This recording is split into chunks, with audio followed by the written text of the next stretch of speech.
Bienvenue sur le podcast On jase piano avec. Je m'appelle Antoine Laporte et je suis pianiste classique. À chaque épisode, j'ai un ou une invité pianiste concertiste et le but sera de démystifier le métier de pianiste auprès du grand public et d'inspirer d'autres musiciens. On parle de leur parcours depuis les tout débuts, leur cheminement académique et les concours de piano, ainsi que leur saut vers la carrière professionnelle. Ce podcast s'adresse également aux pianistes puisqu'il parle de la pratique quotidienne, des astuces techniques et des méthodes de travail au piano.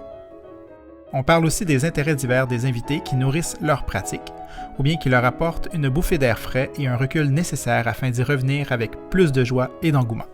Bon épisode! Bonjour et bienvenue à ce 8e épisode du podcast On jase piano avec. Le dernier épisode et c'est avec Isabelle David. Alors, merci Isabelle d'accepter l'invitation de te prêter au jeu. Ben, ça me fait tellement plaisir. C'est vraiment un immense plaisir de discuter avec toi. Cool. Alors, comme avec tous les invités, j'aime ça qu'on commence avec le début. Donc, ton première approche du piano. J'ai lu que tu avais commencé le piano à l'âge de 8 ans. Oui. Et il y avait Bach, c'était ton inspiration première. Oui. C'est spécial à 8 ans quand même que ça soit Bach, là. Oui, c'était un peu une obsession, en fait. Puis, bon, j'ai grandi dans un milieu super musical. Mes deux parents sont musiciens. Mon père est chef d'orchestre. Ma mère est flûtiste, pianiste. Ma grand-mère, en fait, tous mes grands-parents ont joué de la musique, que ce soit dans des big bands, dans des orchestres amateurs. Vraiment, beaucoup de musique dans la famille. Puis... c'est ça, donc, avec des parents musiciens, évidemment, j'ai commencé très tôt à m'initier à la musique. Là. J'ai fait de la flûte à bec, j'ai pris des cours de violon quand j'avais 3 ans et j'en ai aucun souvenir. Aucun souvenir. Je me rappelle d'être allée écouter les leçons de violon de ma grande sœur Stéphanie, qui a 2 ans de plus que moi. Je me rappelle d'être allée à ses leçons de violon, mais je me rappelle aucunement, moi, d'en avoir pris. Puis sinon, on a chanté... Ma mère était très bonne pour mettre sur pied des chœurs d'enfants là, quand on était plus jeune, au primaire, tout ça. Donc, je me souviens d'avoir fait de la chorale, mais vraiment, j'avais un grand intérêt pour le piano. Ça a été vraiment mon instrument coup de cœur. Puis justement, des œuvres de Bach, j'étais comme transportée par cette musique-là. Je me rappelle même à l'âge de 7 ans, à Noël, j'avais demandé un enregistrement d'œuvres pour clavier de Bach parce que je voulais en écouter plus, puis ça. Puis, donc, c'était vraiment un grand intérêt, là. Puis, donc, voyant ça, ma mère, évidemment, musicienne, elle a commencé à me donner des leçons à la maison. C'était très difficile parce que je l'écoutais pas du tout. J'étais une petite fille quand même assez obéissante, assez, j'écoutais bien mes parents et tout ça, mais pour ce qui était de la musique, des leçons de piano, je voulais rien savoir, d'écouter les directives de ma mère. Donc, elle s'est dit, peut-être ça va prendre quelqu'un de l'extérieur pour lui donner des cours. Puis, c'était à ce moment-là que je suis entrée dans... Donc, ta mère était pianiste. C'était quoi son nom? Véronique Tétrault. Elle est flûtiste de formation. Là. Elle a fait un bac en flûte traversière, mais elle a toujours eu beaucoup de facilité en musique. Puis quand j'étais jeune, elle enseignait le piano à la maison les soirs de semaine. Oui, parce que aussi, j'ai lu que c'était une 5e génération de pianistes dans la famille, donc ça dure depuis des années. Ça dure depuis longtemps, à des niveaux différents. Dans le cas de ma mère, elle était plus flûtiste que pianiste, mais elle a quand même enseigné le piano pendant des années. Ma grand-mère maternelle, Louise Lucier, elle, ça a été une pianiste de formation, là, vraiment. Elle était très, très, très talentueuse. Puis elle a été elle est toujours une grande inspiration pour moi dans ce que je fais. Mais elle aussi, sa mère, c'est du côté finalement maternel. Là. C'est la mère, l'arrière-grand-mère, puis tout ça. Donc, c'était des pianistes de génération en génération. Et donc, t'es originaire de Sainte-Julie, c'est bien ça? Non! Je suis originaire de Sherbrooke. Puis d'ailleurs... je vais chicaner mon cher recherchiste. C'est qui? Qui est moi-même, en fait. OK, mais bon, Sherbrooke. Oui, originaire oui. de Sherbrooke, donc c'est ça, ma première vraie officielle professeure de piano, ben, ça a été Madeleine Tremblay à Sherbrooke, qui est une figure tellement importante dans la vie musicale à Sherbrooke. Puis Madeleine, ça a été un peu comme une troisième grand-mère pour moi. J'ai commencé, comme on disait, à 8 ans à prendre des cours avec elle, puis elle venait me chercher à l'école primaire à la fin de la journée pour venir prendre ma leçon chez elle. Elle me faisait des collations, je restais chez elle. Tu sais, était vraiment... ça a vraiment été une relation très, très proche là, avec Madeleine. Puis elle, je l'écoutais. Je l'ai écoutée comparativement à ma mère. J'étais très heureuse d'étudier avec elle. Puis elle a réussi à me convaincre qu'il y avait d'autres compositeurs et compositrices intéressants que Bach. Elle a vraiment ouvert mes horizons. Là. D'accord. Et par la suite, tu es allé étudier à l'école de Verdun. Oui, c'est ça, exactement. Yolande Gaudreau, puis Jean-François Latour. Oui, exact. Ça a été vraiment super. En fait, j'ai connu Yolande Gaudreau au camp musical Père Lindsay. Moi aussi. Ah oui? Oui, ben, je l'ai eu une fois. Je me rappelle parce que quand on travaillait bien, on nous donnait des bonbons, je pense. Oui, énormément de collants aussi. Mais c'est vrai que les bonbons, ils étaient pas loin. Ça marchait avec moi, en tout cas. Ah oui? T'es allé de quel âge à quel âge au camp musical Père Lindsay?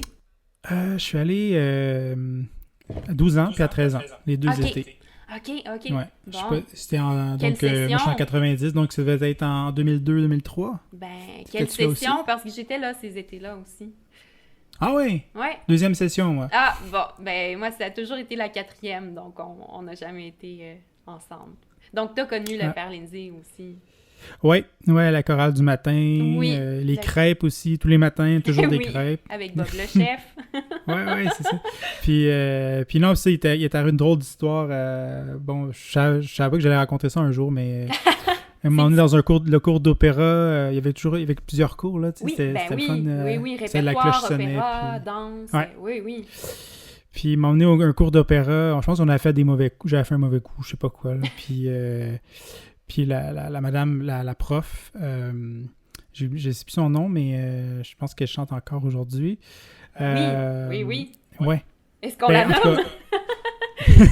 Mais je suis pas sûr si c'est elle. Je pense que je l'ai vue au Prix Opus dernièrement chanter, mais je suis pas sûr si c'était elle.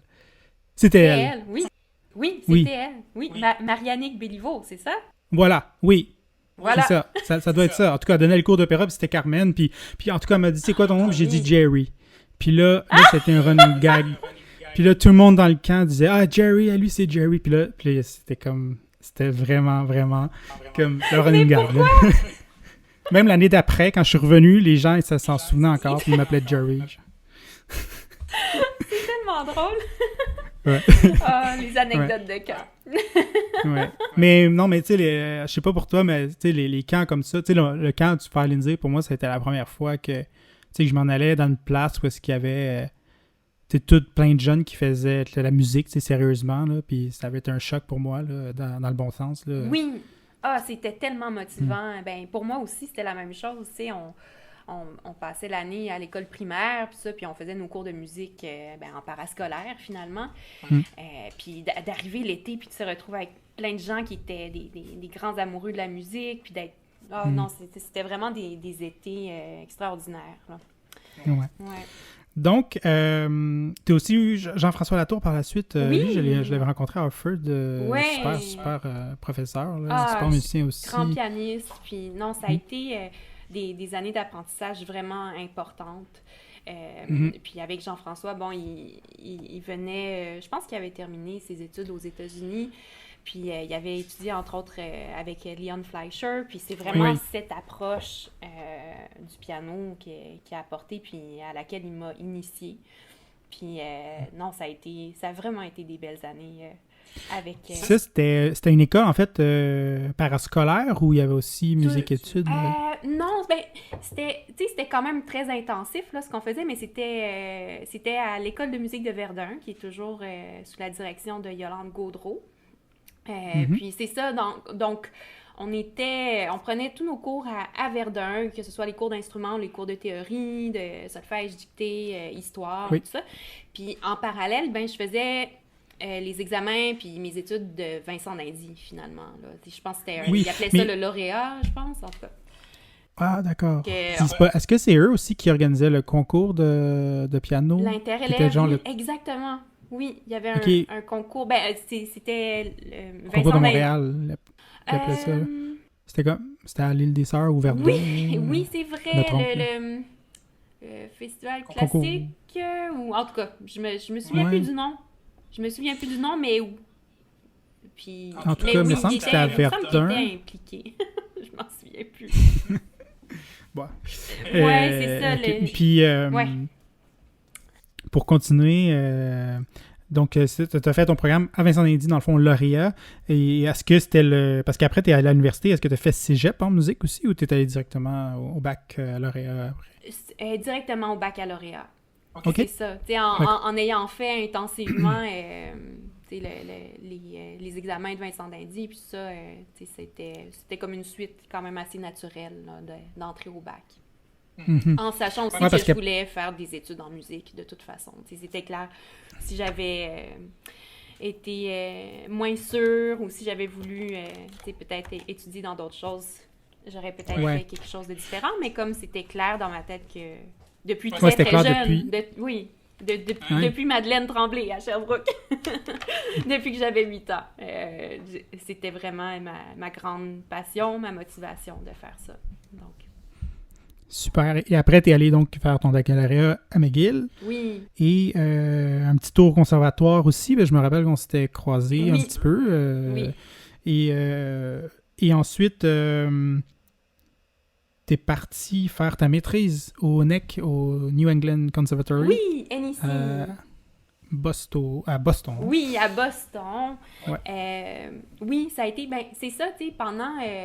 je dirais à partir de l'âge de 18 ans, tu sais, j'ai commencé en parallèle avec mes études, tu sais, j'ai fait beaucoup de stages, puis d'académies d'été, puis des choses comme ça à l'étranger, puis ça m'a toujours tenté d'aller faire, tu sais, un diplôme comme ça à l'étranger. Puis, j'avais fait...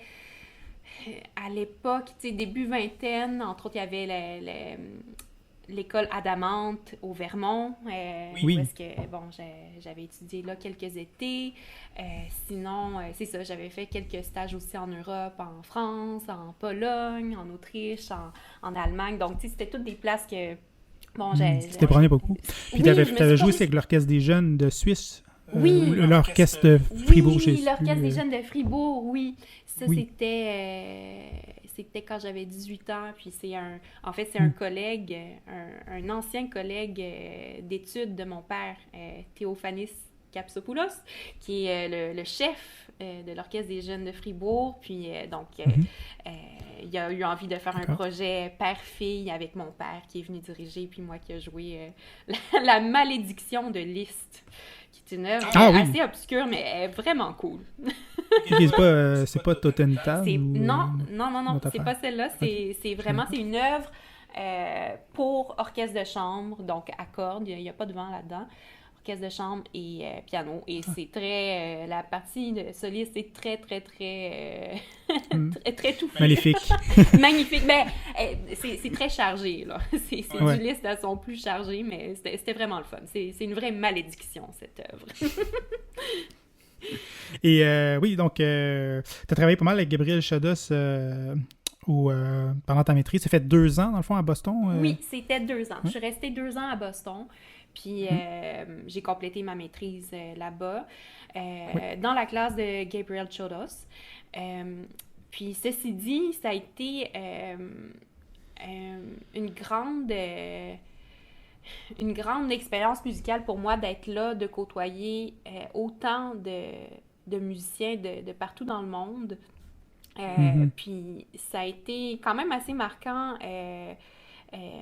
Mes cours avec 2 professeurs en particulier, 2 pianistes. La première, c'est Viviane Weilerstein, qui était ma professeure de musique de chambre. Puis ça a vraiment été une année extraordinaire d'études avec elle.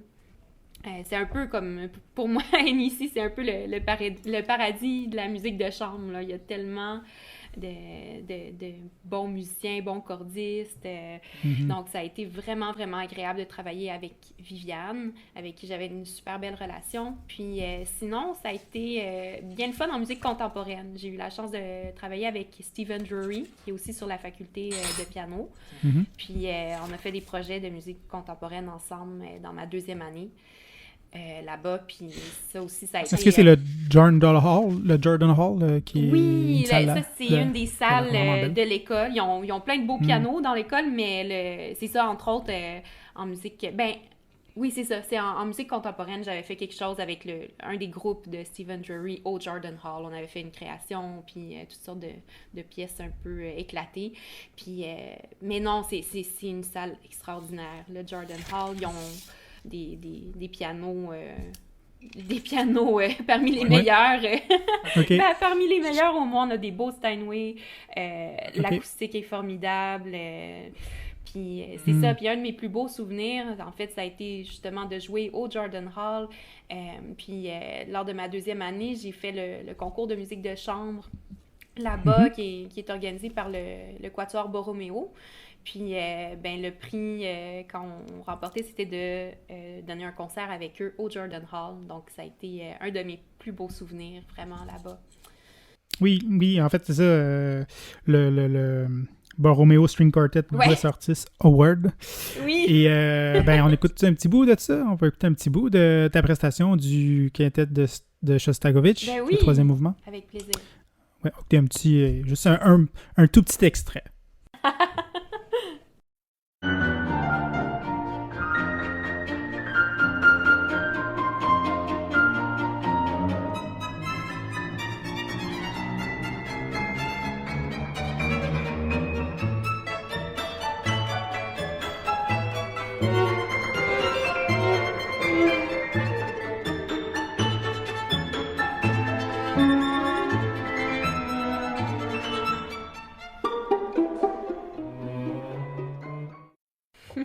Voilà.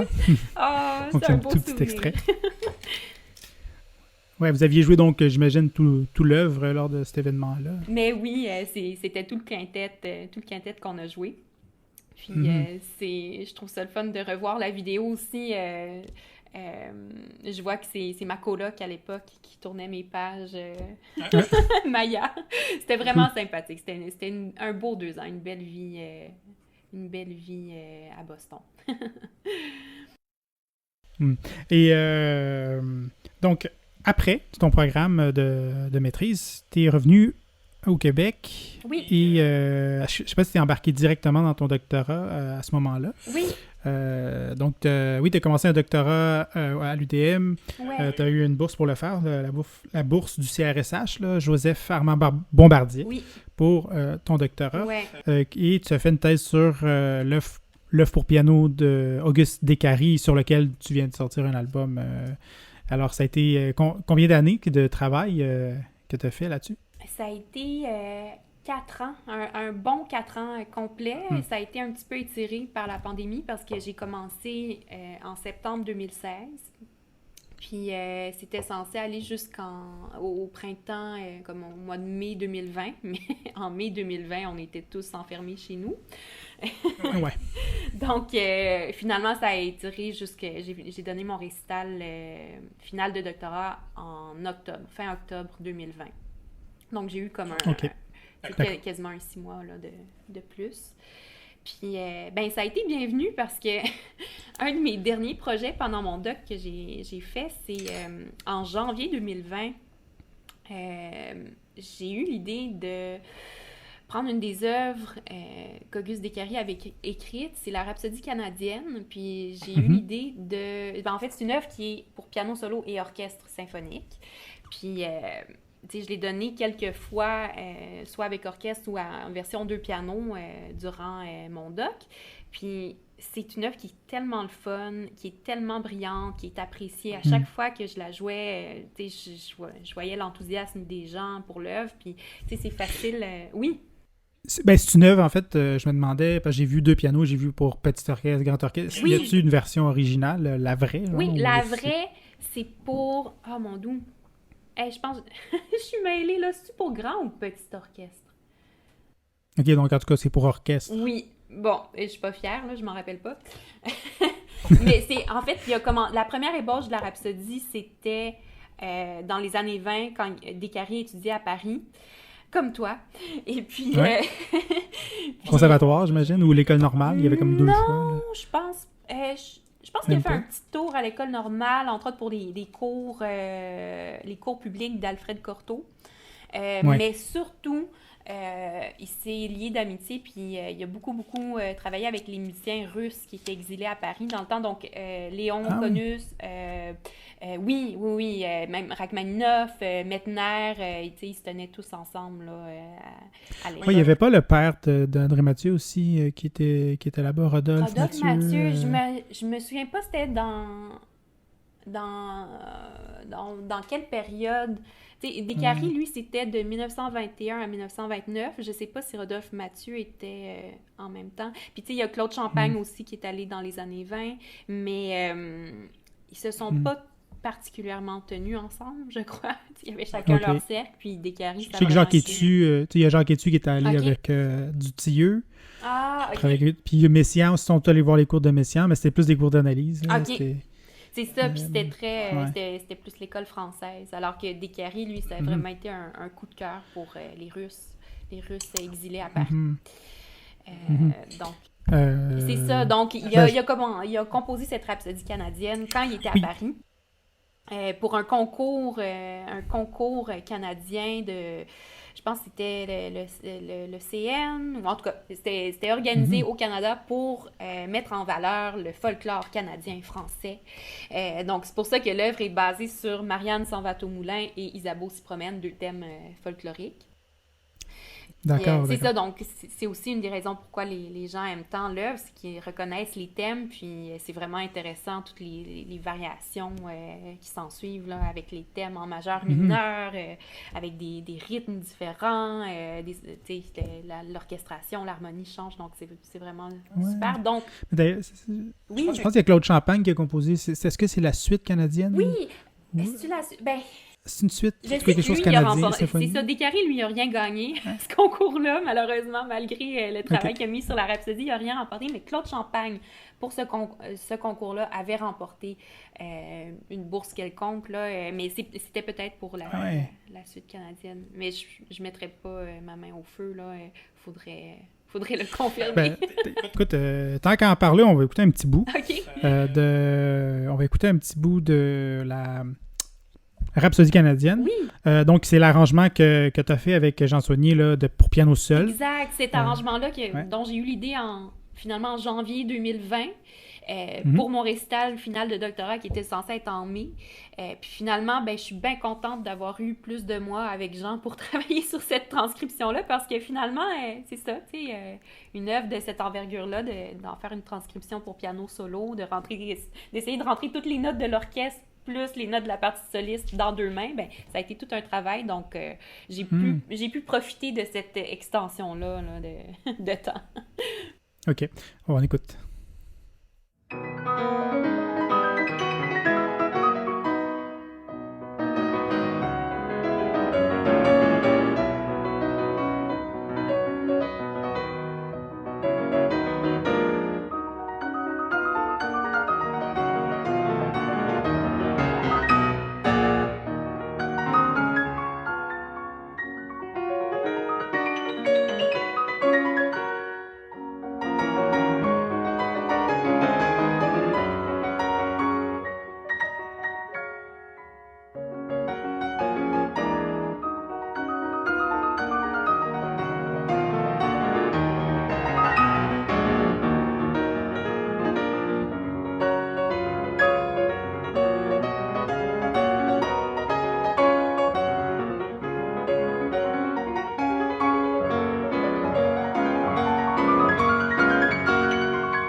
Ouais!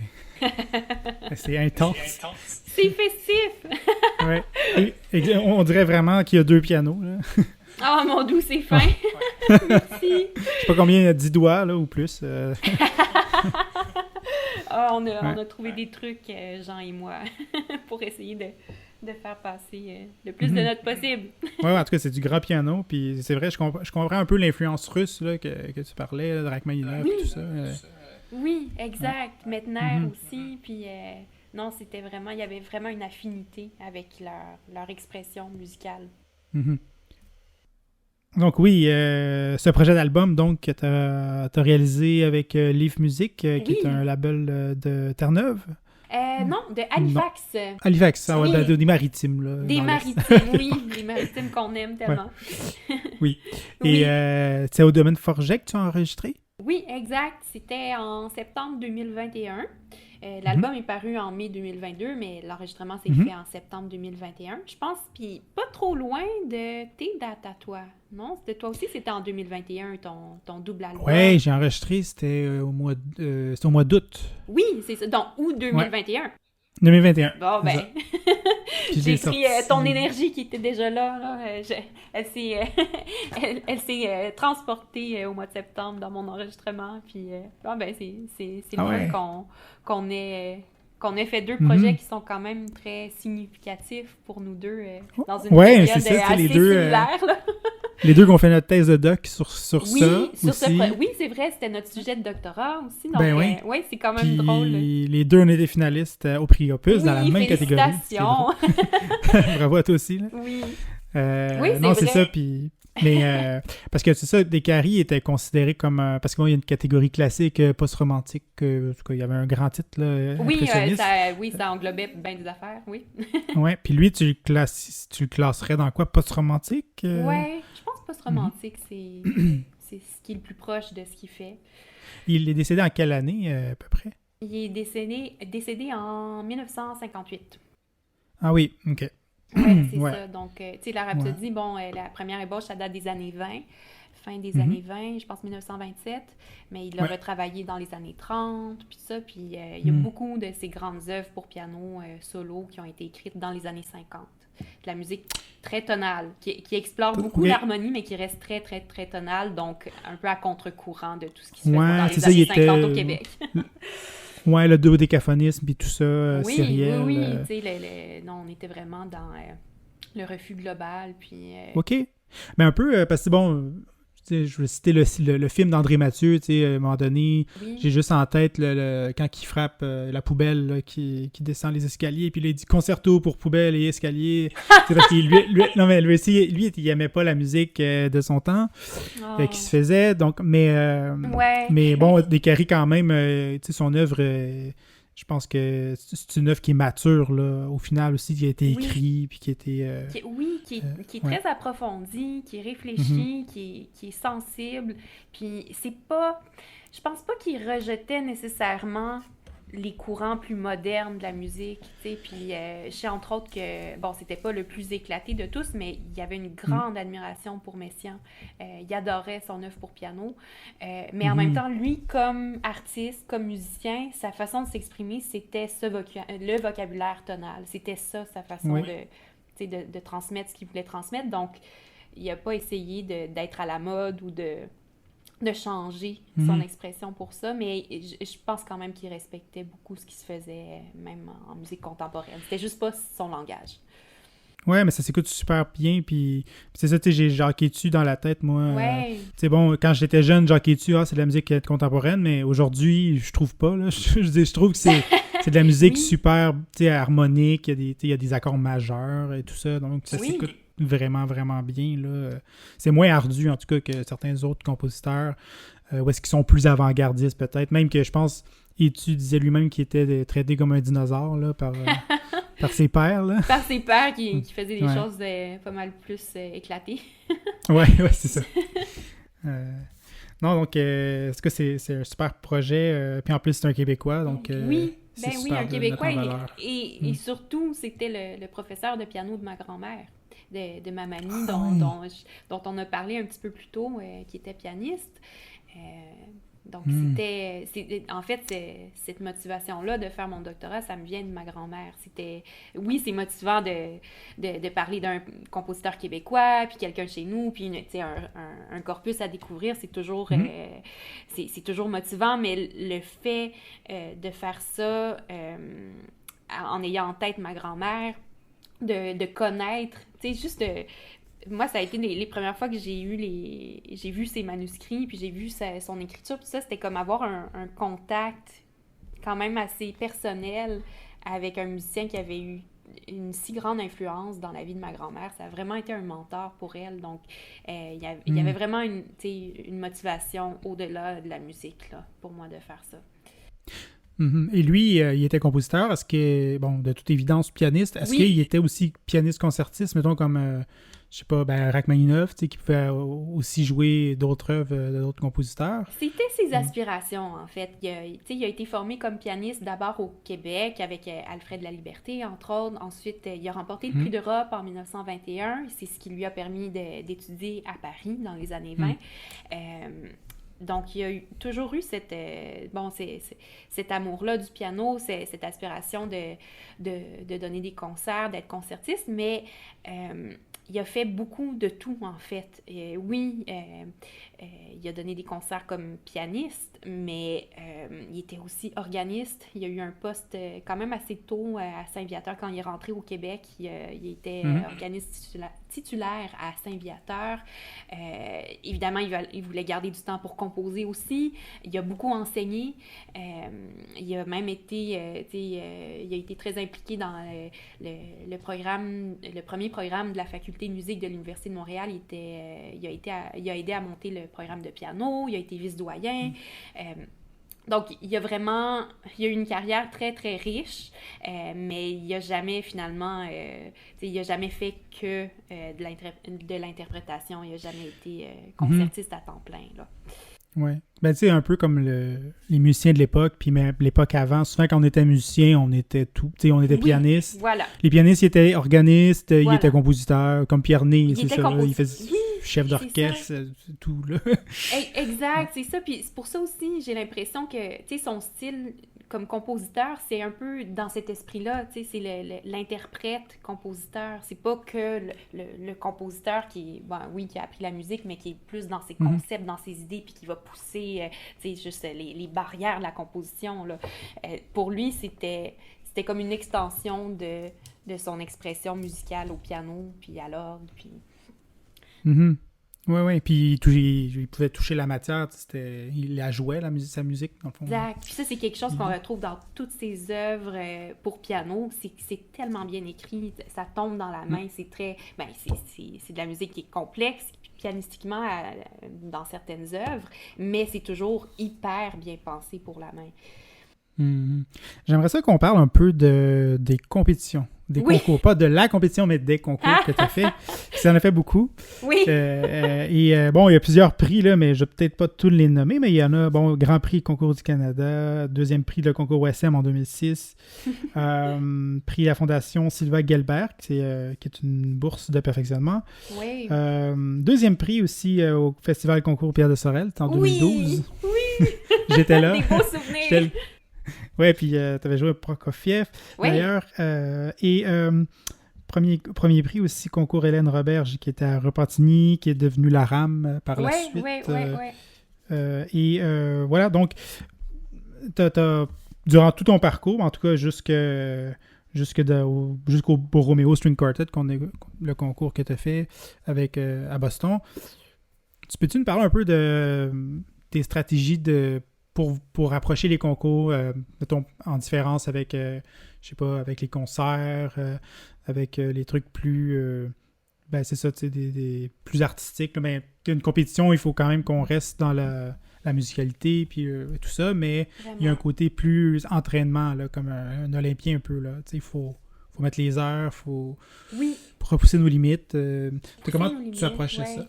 Ben, pour moi, les compétitions, je pense que c'était d'abord un moyen finalement de jouer en public, puis de potentiellement ouvrir des portes, à être réengagée par les organisateurs.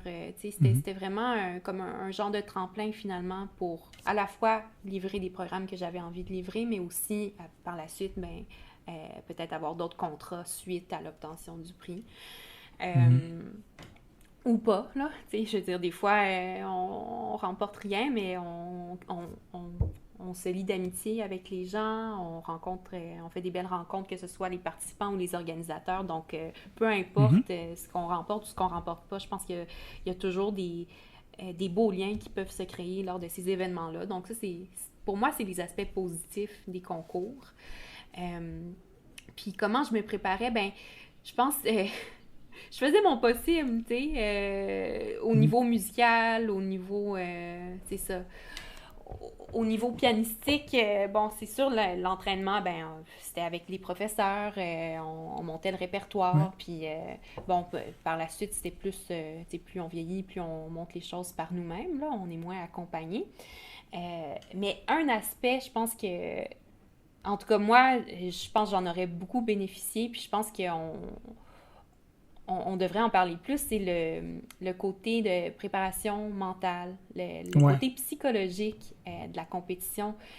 L'anxiété de performance qui va avec ça. Exact. Pour moi, c'est comme... Je trouve ça étonnant qu'on en parle autant peu encore en musique. Puis, tu sais, les sportifs, eux, c'est pas...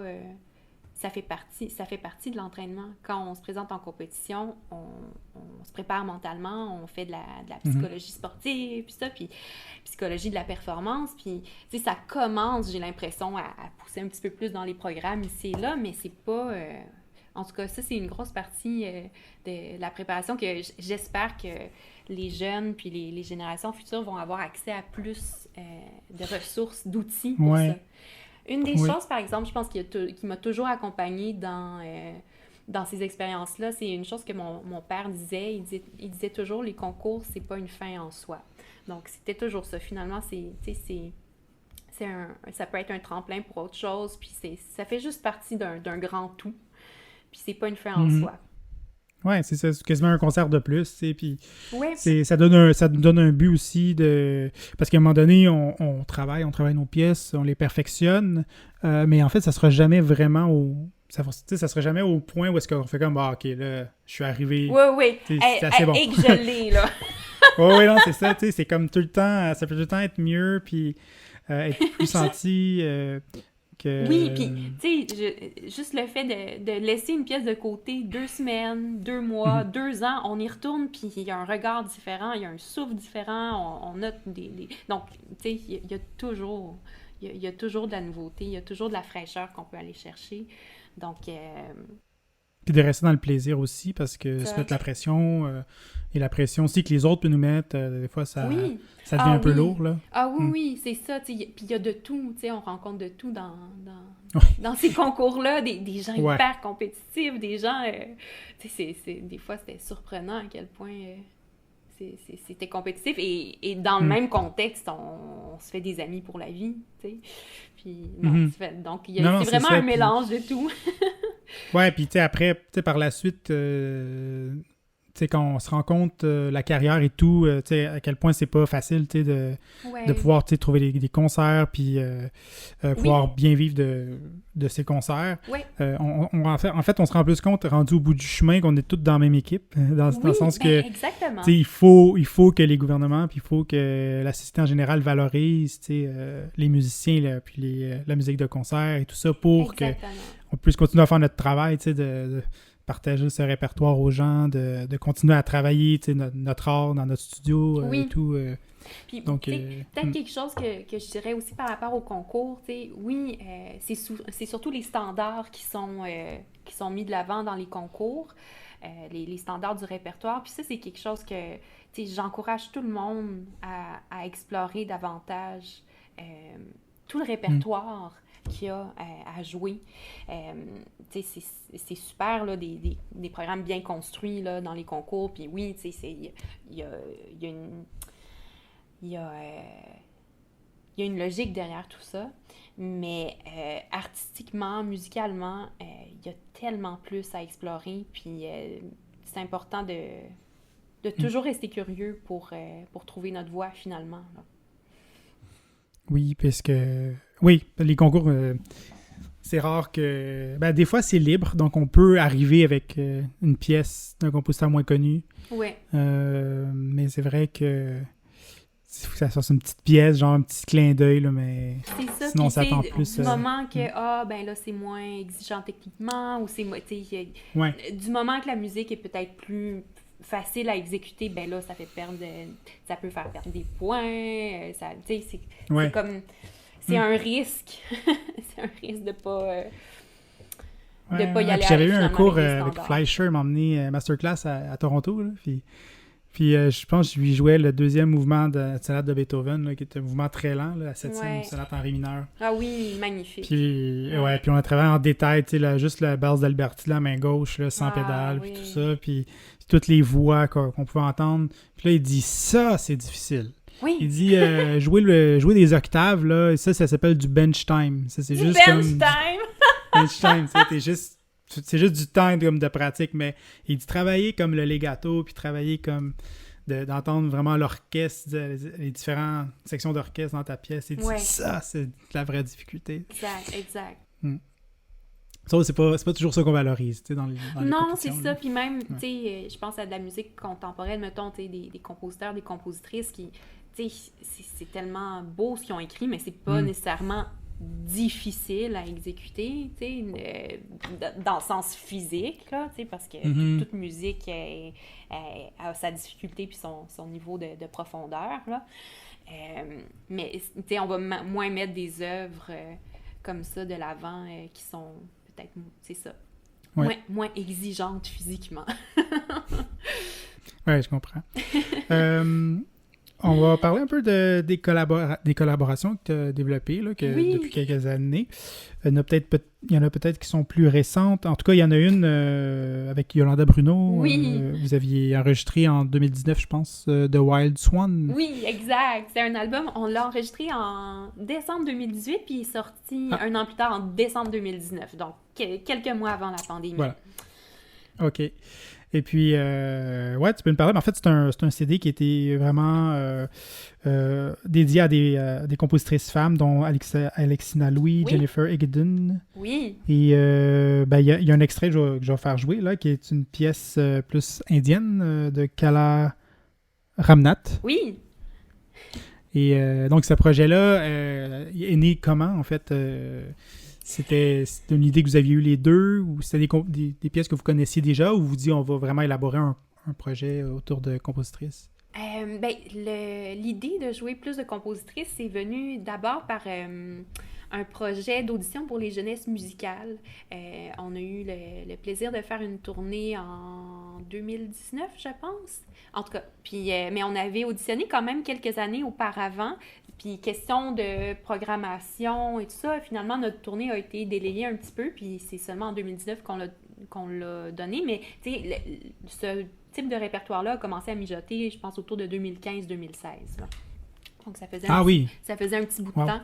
Puis, c'est ça. Donc, on a eu, avant la tournée qui avait lieu en 2019, on s'est dit, c'est le moment, on va enregistrer notre album, on s'en va en studio. Puis, c'est ça, le répertoire pour la tournée était un petit peu plus classique, romantique, tout ça, mais pour l'album, on est vraiment allé chercher beaucoup de musique contemporaine, des compositrices qui sont vivantes. Puis, tu sais, l'idée, c'était avant tout d'aller chercher une cohésion musicale. Là. Le concept, c'était pas bonjour, on vous présente des compositrices, même si, j'ai rien contre ça, mais on avait vraiment envie que le contenu musical est un fil conducteur. Donc, c'est toute la musique qui est inspirée par des poèmes, par la narration, que ce soit des poèmes, des contes de fées, des légendes, des histoires. Donc, on a essayé d'aller chercher, c'est ça, de la musique qui était inspirée directement par des textes. Puis, c'est ça, on a été on a fait beaucoup de recherches, beaucoup de musique contemporaine, dont la première discographique de Beyond Time, d'Alexina Louis. Puis on a même eu l'idée, tu sais, on s'est dit, il y avait une pièce de Schnittke, Alfred Schnittke, on s'est dit, est-ce qu'on l'inclut? Tu sais, elle aurait bien, elle aurait été bien, elle se serait bien mariée avec le reste. Puis, mais ça aurait été un peu, c'est ça, finalement, notre producteur, l'intrus, il a dit, non, ça va être plus fort si c'est que des femmes sur l'album. Ouais. Mais Schnittke a presque fait, fait son entrée dans l'album. Mais voilà, fait que ça a été... c'est ça, beaucoup de recherche, beaucoup de plaisir de découvrir ces œuvres-là. On écoute la première piste de l'album, Alap et Tarana. Est-ce qu'il y a quelque chose autour y a une histoire autour de cette pièce? Parce que c'est une violoniste indienne, est-ce que je me trompe? Exact, c'est ça, c'est une violoniste indienne. Pour ce qui est de cette œuvre-là, il faudrait que je ressorte, je m'excuse, il faudrait que je ressorte mes notes de programme. Ouais, non, mais là, je veux pas non plus... le petit vieux... Ça me semble celle-là... ouais. Je pense pas qu'il y avait pas de programme direct avec cette œuvre-là en particulier, mais il faudrait que je relise. Ouais. J'ai vu des photos, c'est spécial, comment elle tenait son violon aussi. Là. Ça avait oui, pas l'air c'est ça. comme, c'est vraiment une technique de violon classique indien. C'est vraiment, c'est de la musique classique indienne. Là. Donc, pour Yolanda, ça a été toute une adaptation de c'est ça, il y a des types de sons, puis de façon de jouer avec le pitch là, qui est différent de la technique classique ici européenne. Là. Fait que non, ça a été super. On a pris un petit cours, même un coaching là, avec un musicien à Toronto pour nous aider avec le style. Là. Oui, ben il y a une super communauté. Oui, je sais pas si tu connais Dinouk. Non. Non. Ok, bon, en tout cas. Non. Bon, on écoute. Donc, Alap and Tarana. C'est ça.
Hmm.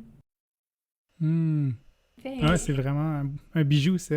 C'est beau, Euh, puis ça permettait beaucoup de liberté aussi parce que, tu sais, Yolanda, il y a plein, tu sais, ce qui est écrit sur la partition, je veux dire, tous les glisses, tous les effets, mhm, c'est pas dans la partition, là, faut les explorer.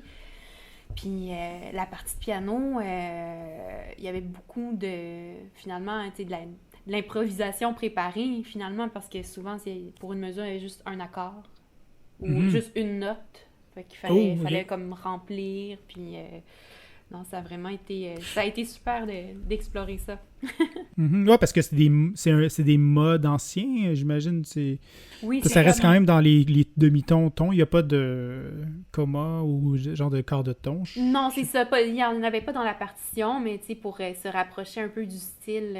Ouais, Tu sais, et puis je OK. pense que la partition qu'on a obtenue de la compositrice, c'était vraiment elle qui nous a envoyé son PDF, mais c'est un projet qui avait d'abord été créé par Hilary Hahn dans son projet de pièces Mhm. de rappel. Là. C'est elle qui avait commandé l'œuvre, puis elle a même fait une édition de toutes les œuvres qu'elle a enregistrées sur cet album-là.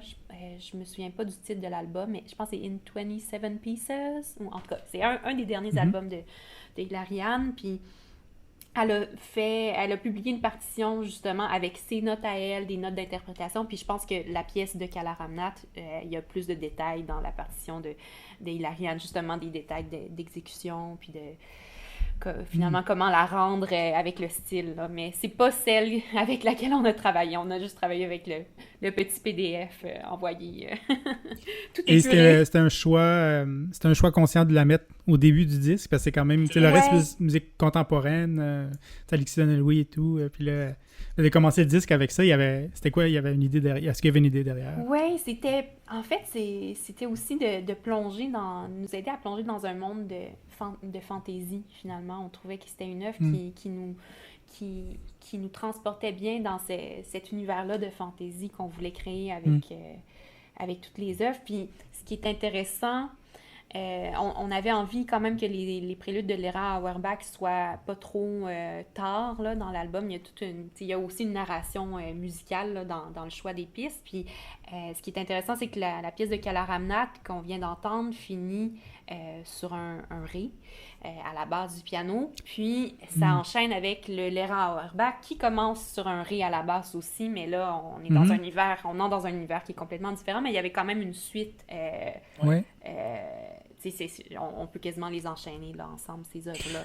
Ouais, parce qu'après, les préludes sont pas nécésairement dans Non, l'ordre. exact. Ils sont pas dans l'ordre, mais on aimait ça, le fait qu'on finisse sur un ré avec le Kalaramnat. Mhm. Ouais, mais c'est fini comme un rêve. On dirait qu'il y a une résonance aussi dans le piano. Je sais pas. Oui. On entend comme Oui, d'autres notes, là. en fait, c'était, ça a été finalement un, un, un blooper ou je sais pas si on peut dire ça, on peut appeler ça comme ça, mais Ouais. c'est que le piano rendu ce matin-là d'enregistrement dans la magnifique salle à Kingston, là, le Isabel Bader Center, le piano a commencé quand je soulevais la pédale, il commençait à faire un petit buzz. Puis tu sais, Ah, OK. des fois, c'est ça, quand les marteaux éteignent les cordes, il y a comme un Mhm. petit bzzz comme ça, là, puis c'est bien dur à contrôler quand l'instrument le fait, là. Puis il faisait toujours ça, puis j'essayais de relâcher la pédale le plus vite possible pour pas qu'on entende le buzz, puis on l'entendait toujours, fait que finalement, j'ai décidé de l'exploiter, puis d'y aller, de relâcher le plus lentement possible, comme ça, on entend vraiment le Hmm. bzzz, puis Oui, oui, oui. ça fait un Ah peu ouais. sitar, là. Fait que finalement, c'est OK. un défaut, entre Cool. guillemets, que finalement on a exploité musicalement pour les biens de la cause. Hmm. Et comme collaboration aussi, je vois que tu as des prestations prévues avec le trio Fibonacci. Oui, ben en fait, Donc, c'était là, comme on se parle, là, ça a déjà eu lieu. ça a été OK. Ouais, Ouais. ben encore, on parlait du Isabel Bader Center, c'était un Mhm. beau programme qu'on a donné ensemble là-bas à Kingston il y a quelques semaines. Puis c'était en remplacement là, de leur pianiste. Puis D'accord, d'accord. oui, Et est-ce que tu prévois rejouer avec eux dans le futur ou pas peut-être? particulièrement, non, c'est ça. C'était vraiment pour un contrat là, que leur pianiste ne Hmm. pouvait pas faire. Donc, Puis eux, ils sont je basés suis où allée avec normalement? plaisir. Comment? le trio, ils sont basés à Toronto? À Montréal. À Montréal. Ah oui? Oui. OK. Et je vois aussi que tu as travaillé avec Barbara Hannigan. Oui! Chanteuse lyrique. Vous avez fait des concerts dans des... J'avais vu m'emmener passer ça dans des centres pour personnes âgées, je crois. Oui, c'est vrai. Ben, entre autres, oui, ça, c'est il y a 2 ans. En fait, ça fait 2 étés là, que je travaille avec elle dans le cadre de son programme Equilibrium Young Artist. Puis c'est ça, entre autres, on avait donné, la première année qu'on a travaillé ensemble, on avait donné un récital dans une maison pour personnes âgées, sur un beau piano électronique. Mais bon, des fois, c'est mieux ça que les pianos qu'il y a. Comment?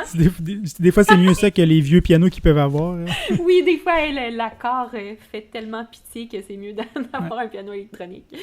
C'est ça, puis j'y retourne cet été avec grand plaisir, là. On va donner 2 récitals. On va faire un récital ensemble, Barbara et moi, puis peut-être avec un autre chanteur aussi pour lever des fonds pour l'Académie Lunenburg en Nouvelle-Écosse. Puis dans le cadre de la même semaine, je vais être son assistante en fait cette année pour le programme qu'elle fait avec EQ, Equilibrium. Donc il y a des musiciens qui vont venir travailler avec elle. En quelques mots, ce programme, c'est quoi? Ben, c'est un programme qu'elle a mis sur pied pour aider les jeunes professionnels en début de carrière. Là, au début, c'était seulement les artistes lyriques, puis ça a commencé en Europe. Donc, c'est des gens avec qui elle travaille, surtout dans... c'est ça. Elle fait souvent, peut-être comme une semaine de travail... intensif avec eux, en couvrant un répertoire X, mais c'est surtout aussi que elle crée des liens avec ces jeunes musiciens-là, puis à chaque occasion qu'elle a, elle les engage pour les inviter c'est ça, dans d'autres contextes là, en dehors de EQ, pour leur donner une plateforme, leur donner la chance de... Oui, c'est vraiment sympa de sa part parce que c'est une grande carrière, là, Barbara Hannigan. Oui, c'est ça. Donc, c'est vraiment un magnifique tremplin pour beaucoup de chanteurs de pouvoir non seulement travailler avec elle dans le cadre de EQ, mais aussi de continuer à faire des projets ici et là quand ils en ont la chance. Là. Donc, elle a commencé ça en Europe, puis elle vient de la Nouvelle-Écosse. Puis c'est en travaillant avec l'Académie Lunenburg, puis Bert Watton qui est là, qui est le directeur là-bas, ils ont fait équipe, puis ils ont décidé d'amener son programme EQ en Nouvelle-Écosse. Puis c'est ça, là, ça s'est élargi. Là, il y a plus de pianistes maintenant, là, que ce soit en Europe ou là, moi, je le fais ici. Puis on a commencé à travailler avec beaucoup de musiciens aussi, des groupes de musique de chambre, puis d'orchestre de chambre, donc... oui, c'est ça. Oui, donc j'ai très hâte. J'ai très hâte d'y retourner cet été. Puis c'est une personne formidable. Quelqu'un de vraiment très généreux. Et oui. Super. Et les concerts importants que tu as donnés, il y en a un dernièrement, là, que tu as joué le concerto de Schumann, Clara Schumann. Oui, oui, c'est important de préciser. Pas Robert, mais Clara. Oui. Oui. Oui. Un concerto qui est plus joué maintenant, quand même. Ça arrive plus souvent que je le vois programmé, là, ce concerto-là. Oui, puis c'est tellement une belle pièce. Je le connaissais pas avant que... C'est mon père qui est chef d'orchestre de l'Orchestre symphonique du Newfoundland, de Terre-Neuve. Puis il a mis sur pied ce programme-là, ce répertoire-là. Puis je connaissais pas le concerto avant qu'il m'en parle. Puis c'est un concert que lui n'a pas dirigé pour l'occasion. C'était Mélanie Léonard. C'est ça, c'était avec Mélanie Léonard. Donc on était 2 artistes invités femmes aussi. C'était important pour lui que non seulement le programme soit de la musique romantique de femmes, mais aussi que les artistes invités soient des femmes. Tu l'as découvert, donc, ce concerto-là, en l'apprenant ou tu l'avais entendu? Exact, en l'apprenant. Puis j'ai tellement eu de plaisir à monter cette pièce-là. C'est hyper difficile. Je sais pas si tu as déjà lu un peu la pièce, mais j'ai été surprise. C'est ça, le niveau pianistique là, de l'écriture, c'est assez... Il y a des octaves partout, il y a des sauts casse-gueule, là, ça n'a aucun sens. Mais c'est... Ça explique un peu le fait qu'elle a volé un peu pas volé, mais les gens allaient plus voir ses concerts à elle que Robert Schumann, là, parce qu'elle était, comme pianiste, elle était plus solide. Là. Juste, ben oui, c'est ça. Ouais. Elle devait être une pianiste phénoménale pour écrire des choses comme ça. Je pense que c'est une autre preuve qu'elle était vraiment une artiste phénoménale. Puis ce qui est vraiment particulier au concerto aussi, c'est que le deuxième mouvement, c'est un solo de piano qui est ensuite joint par le violoncelle solo de l'orchestre. Donc, finalement, c'est une romance qui commence pour piano seul et ça se transforme en romance pour violoncelle et piano. Donc, c'est un moment très, très intime dans le cadre d'un concerto pour grand orchestre. Puis, je pense que c'est assez unique dans le répertoire des concertos. J'ai pas d'autres exemples en tête où est-ce qu'un mouvement complet est un duo comme ça entre... Donc, il y a de l'innovation dans son écriture aussi. Ouais. Ah, non, intéressant. Et tu as joué aussi avec d'autres orchestres, l'OSM d'ailleurs, l'Orchestre de Trois-Rivières, de Longueuil, de Drummondville. Oui. À chaque fois, ça doit être des expériences assez marquantes là, pour ta carrière. Puis comme musicienne aussi. Qu'est-ce que ça t'apporte de différent, mettons, de faire un récital seul, de jouer avec orchestre? Est-ce que c'est quelque chose que tu préfères faire ou... Ah, oui. Ouais, oui. ou solo, ou avec orchestre? Oui, t'as vraiment mis le doigt sur quelque chose, mais ça me rend tellement heureuse de jouer avec d'autres musiciens. Dès que j'en ai la chance, que ce soit en musique de chambre, avec des chanteurs, avec orchestre, c'est tellement... C'est comme le bonheur est multiplié là, quand ça arrive. Puis pour moi, les concertos, c'est un peu comme le... C'est ça, c'est une des façons de faire de la musique qui me comble le plus parce qu'il y a tout cet aspect-là quand même. Tu sais, j'adore le répertoire solo, j'adore le répertoire des concertos. Tu sais, je tripe piano, donc c'est tout du répertoire que j'aime beaucoup jouer. Mais marié à ça, le côté musique de chambre avec tout l'orchestre, pour moi, c'est comme réunir deux mondes que j'adore. Ouais. Ben c'est ça, tu sais, tu parles de musique de chambre, tu sais, moi aussi je fais musique de chambre, j'ai joué avec orchestre, mais pour orchestre, tu sais, vu que souvent ça dépend, tu sais, mais on connaît pas nécessairement les personnes de l'orchestre. Non. Bon, le chef, on le rencontre des fois un peu avant, Oui. mais je trouve ça plus stressant, tu sais, c'est sûr, je pense il y a plus de pression. Tu sais, quand c'est musique de chambre, on répète ensemble, on prend un verre ensemble, après on s'en va sur scène ensemble. En tout cas, moi, c'est plus ça, là, mais je sais pas, toi, t'as plus l'air à juste apprécier, puis comme, c'est juste la fête, là. Ouais. Hein? Ben, je dois dire, oui, pour moi, c'est une façon quand même différente de faire de la musique de chambre, c'est vrai, avec un grand ensemble, mais à un moment donné aussi, il y a beaucoup plus de... Je sais pas, j'ai l'impression que des fois, comme soliste, à un moment donné, t'as encore plus les mains sur le guidon que quand t'es en musique de chambre. C'est parce qu'en musique de chambre, c'est... La démocratie. C'est un petit peu plus... c'est un petit peu plus la démocratie, alors qu'avec orchestre, j'ai l'impression que, ben, parfois, c'est vraiment toi qui, finalement, t'as les rênes, évidemment, en collaboration avec le ou la chef. Puis, à un moment donné, là, t'es vraiment plus... T'es dans l'orchestre. Puis c'est des modes qui se transforment comme ça, qui se meuvent, mais c'est ça. Pour moi, ça prend du côté leader là, oui. Pour faire ça. Là. Oui, c'est ça. Bon, il y a le chef aussi qui est leader, mais le soliste, en tout cas, c'est pas mal 50-50 ou même... C'est ça, puis il y a des moments où est-ce que... C'est ça, tu sais, ce côté-là, leader doit être là pour aider finalement à placer le tout puis à rendre les assises solides. Là. Donc, tu as quand même aussi beaucoup joué en récital solo. Tu as joué dans des super salles comme en Finlande, à Musiikitalo. Oui, la maison de la musique en France. Ah bon, voilà. Et c'était pour un concours? Oui. Ou c'était... OK. Moi, le concours de Helsinki, là... Exact, oui, c'est ça. Mylind, exact, oui. C'était le concours à Helsinki. Et Jordan Hall, qui est à Boston. Oui. Le Zipper Hall, qui est à Los Angeles. Et Carnegie Hall aussi. Donc, des super salles. Est-ce que tu as une salle préférée dans laquelle tu as donné un concert? Oui, pour moi, c'est le Jordan Hall. Non seulement c'est ça, c'est la salle à Boston là, où j'ai fait ma maîtrise, mais c'est probablement les conditions les plus magiques que j'ai vues réunies, là, que ce soit l'acoustique, visuellement aussi, la salle est tellement belle et comme toute dorée.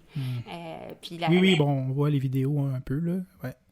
Ouais, pour moi, et puis l'instrument qu'il y a là-bas aussi, leur Steinway, ben, ils en ont quelques-uns, là, mais un de leurs Steinway, non, c'est fabuleux. Est-ce que tu sais, c'est-tu des Steinway plus New York ou Hambourg? Hambourg, je pense qu'ils ont les deux, là, à mon souvenir, ils ont les deux, mais celui sur lequel j'ai joué à quelques occasions, c'était Hambourg. Et ensuite... on va juste terminer en parlant des projets qui s'en viennent pour toi. On est le 30 avril, alors qu'est-ce qui s'en vient pour toi? J'ai vu que tu avais annoncé le concours Auguste Descaries qui est organisé par l'Association pour la diffusion de la musique d'Auguste Descaries. Oui, puis je vous encourage, là, tous ceux qui sont moins de 30 ans, qui nous écoutent...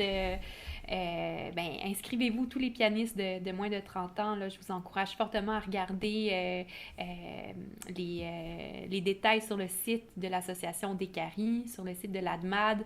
Peut-être que c'est un concours qui va vous intéresser. En tout cas, c'est une occasion parfaite pour découvrir le répertoire d'Auguste Descaries, de se familiariser un petit peu plus avec son œuvre. Puis, il y a vraiment des beaux prix là, qui sont offerts. Puis, il me semble la date limite pour l'inscription est au mois d'octobre ou fin septembre. Donc, pour envoyer la première étape, là, le premier enregistrement qui est audio seulement. Puis ensuite, il y a 3 finalistes qui vont être annoncés pour donner un récital complet. Donc, en fait, c'est ça. Je pense que c'est 40 minutes de mémoire. Puis, c'est 3 finalistes qui vont livrer un récital au conservatoire au mois de novembre. Donc, faut vraiment regarder ça. Pour tout jeune pianiste, je pense que ça peut être une belle occasion là, de jouer. Ouais, ils t'ont demandé, c'est ça, donc d'être la porte-parole d'Auguste Descaries. Est-ce que comment tu les as, comment ils ont connu ton travail, comme ta thèse, ton disque? Est-ce que vous étiez déjà, j'imagine quand tu as fait tes recherches, tu étais déjà en lien avec eux? Ça fait un bon bout de temps déjà qu'on est en contact parce que Hélène Panton, qui est la présidente de l'association, elle a contacté mon père, ça fait quand même longtemps, pour justement le projet de la Rhapsodie canadienne. Elle se disait que mon père a quand même fait beaucoup de créations dans sa vie avec les orchestres qu'il a dirigés.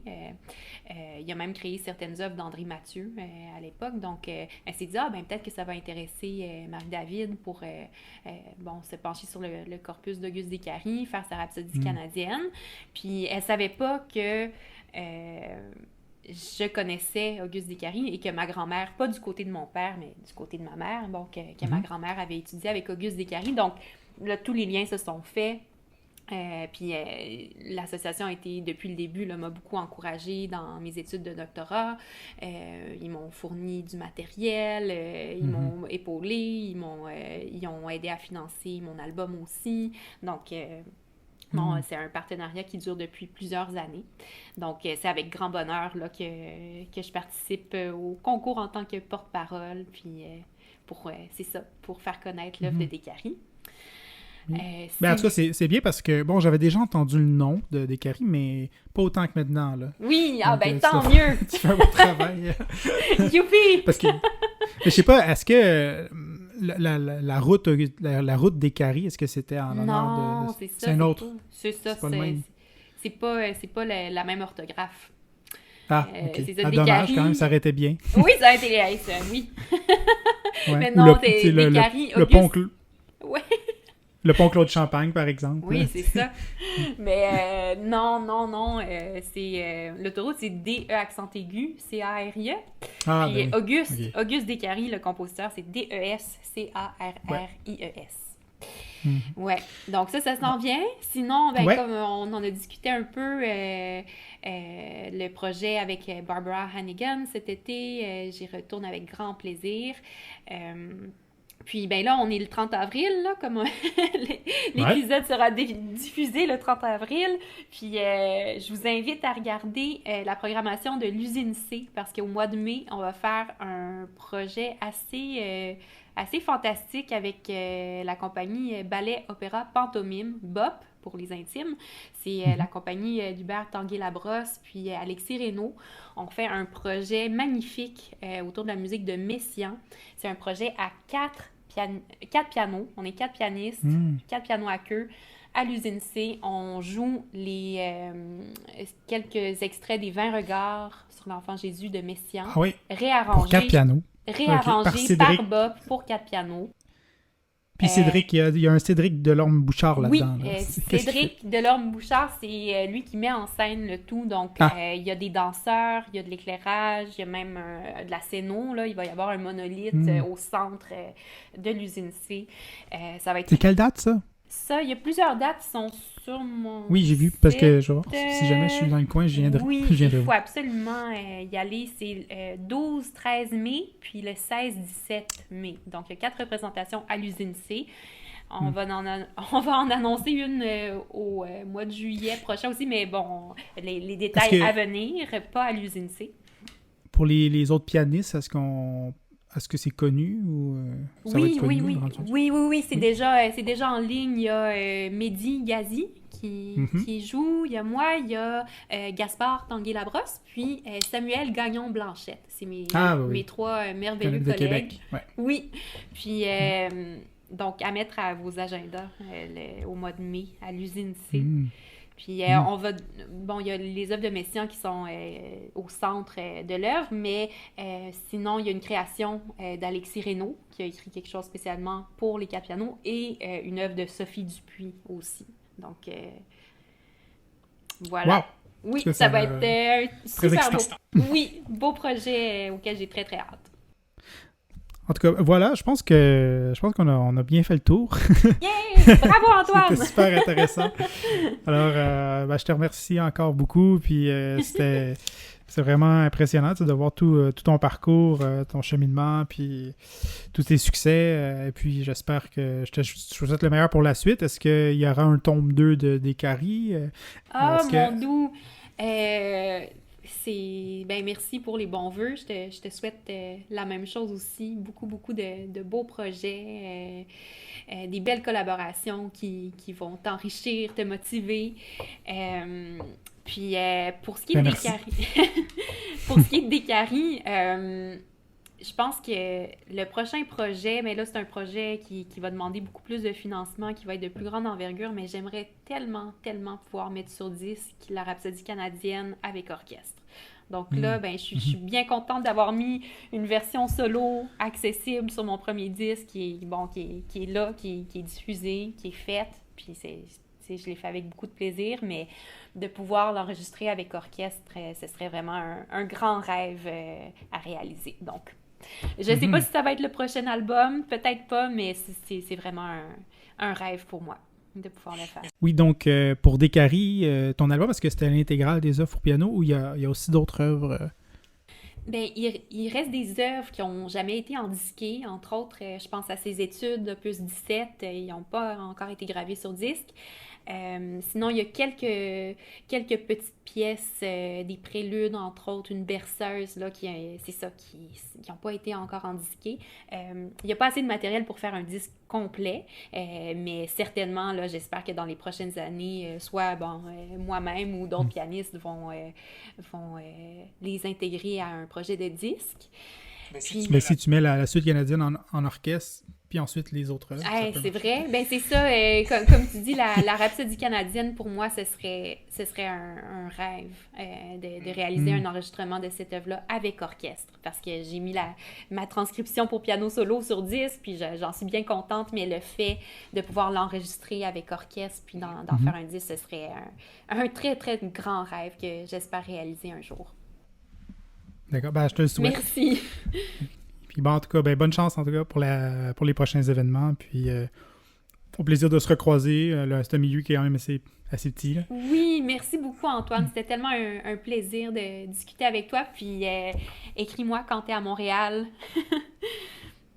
C'est clair. Oui, on se retrouve. J'ai fait ça. Merci. Au revoir. Merci. Bye bye.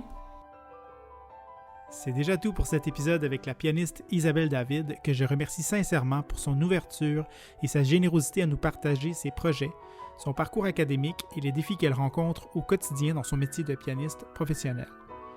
J'ai beaucoup aimé qu'elle nous parle du compositeur québécois Auguste Descaries, de son œuvre vaste et de grande qualité. C'était aussi intéressant de découvrir son projet de duo avec la violoniste Yolanda Bruno et leur enregistrement de Wild Swan. Je lui souhaite bon courage dans la suite de sa carrière et de ses projets à venir. Et oui, c'est déjà la fin de cette première saison. Je vous remercie d'avoir suivi ce podcast. C'était un projet fou dans lequel je me suis lancé aveuglément, mais avec l'envie de faire découvrir des pianistes, des cheminements et d'en apprendre davantage sur les différentes méthodes de travail à l'instrument des pianistes invités. Je vous annonce qu'il y aura une deuxième saison que je prévois lancer à l'automne prochain. Je vais annoncer les invités au courant de l'été à venir. D'ici là, je vous invite à écouter ou bien réécouter les autres épisodes de cette première saison. Je vous souhaite un bon printemps et un été tout en musique. À très bientôt!